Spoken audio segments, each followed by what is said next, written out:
यहाँ के हालात बताने की जरूरत नहीं है।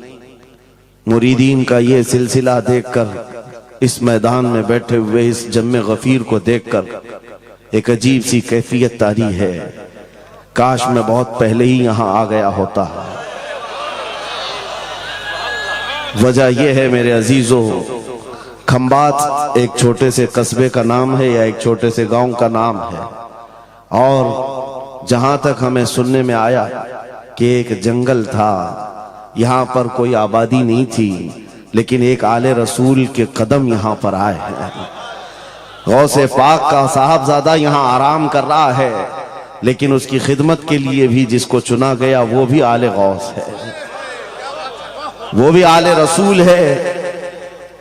एक बात मैं आपको बताता हूं, बहुत सारे लोगों को ऐसा लगता है, मुझे स्टेज पर चढ़ते हुए देखते हैं, उतरते हुए देखते हैं, बस इतना ही जाहिर बहुतों को यूट्यूब पे दिखता है, तो बड़ा आसान लगता है कि यहाँ स्टेज पे चढ़ते हैं बड़ी इज्जतों के साथ, उतरते भी हैं बड़ी इज्जतों के साथ, लेकिन इस मिंबर पर आने तक के लिए जो हमारा सफर होता है वो कोई नहीं जानता।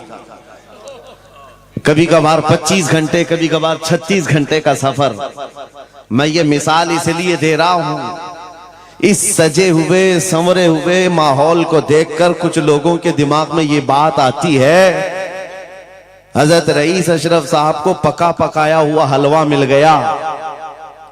ये जंगल को मंगल बनाने में कई साल बीत गए, हजारों साल नरगिस अपनी बेनूरी पे रोती रही, बड़ी मुश्किल से होता है चमन में दीदावर पैदा। आज बदगुमानी करने वालों की एक अलग कतार है। उन लोगों को ऐसा लगता है कि माहौल जम गया है और इनको पका पकाया हुआ मिला है। अरे नादानो, सफर करो, तुम्हें पता चलेगा 40 साल का सफर क्या होता है।